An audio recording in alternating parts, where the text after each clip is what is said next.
ఏపీలో వాలంటీర్ల కథ ముగిసినట్టేనా? కూటమి ప్రభుత్వం వారి నియామకం చేపట్టదా? వారిని అదనపు భారమని భావిస్తోందా? అందుకే భర్తీ చేయడం లేదా అంటే అవుననే సమాధానం వినిపిస్తోంది. జరుగుతున్న పరిణామాలు కూడా అలానే ఉన్నాయి. ఏపీలో కూటమి అధికారంలోకి వచ్చి 17 నెలలవుతోంది, కానీ ఎంతవరకు వాలంటీర్ల నియామకం చేపట్టలేదు. అదే సమయంలో వైఎస్ఆర్ కాంగ్రెస్ పార్టీ సైతం వాలంటీర్ల ప్రస్తావన చేయడం లేదు. దీంతో వాలంటీర్ల అంశం అనేది ముగిసిన అధ్యయనంగా మిగిలిపోయే అవకాశాలు కనిపిస్తున్నాయి. కొంతవరకు పోరాట బాట పట్టారు వాలంటీర్లు, కానీ తర్వాత దానిని కొనసాగించలేకపోయారు. అయితే వాలంటీర్లను మర్చిపోవడం టీడీపీ కంటే వైసీపీకే ఎక్కువ నష్టం. వైసీపీలో అధికారంలోకి వచ్చిన తర్వాత ప్రతి 50 కుటుంబాలకు ఒక వాలంటీర్ను నియమించిన సంగతి తెలిసిందే.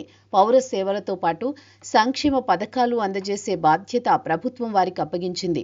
దీంతో ప్రజల్లో కూడా సంతృప్తి, శాంతం కనిపించింది. అయితే వైసీపీ శ్రేణులు ప్రాధాన్యత లేకపోవడంతో వారు వాలంటీర్ల వ్యవస్థను తీవ్రంగా వ్యతిరేకించారు.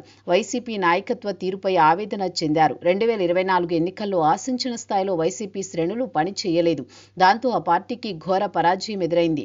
అయినా సరే 40% ఓటు బ్యాంక్ ఉంది. అయితే ఈ స్థాయిలో ఓట్లు రావడానికి ప్రధాన కారణం వాలంటీర్లు. కానీ దానిని గుర్తించలేని స్థితిలో వైసీపీ ఉంది. పేద ప్రజలు ఎక్కువగా వైఎస్ఆర్ కాంగ్రెస్ పార్టీకి అండగా నిలిచారు. అయితే సమాజంలో మిగతా వర్గాలు వైసీపీ పార్టీకి దారుణంగా వ్యతిరేకించాయి. దానికి ప్రభుత్వ వైఫల్యాలు తోడయ్యాయి. ఆ పార్టీకి దారుణ పరాజయం ఎదురైంది.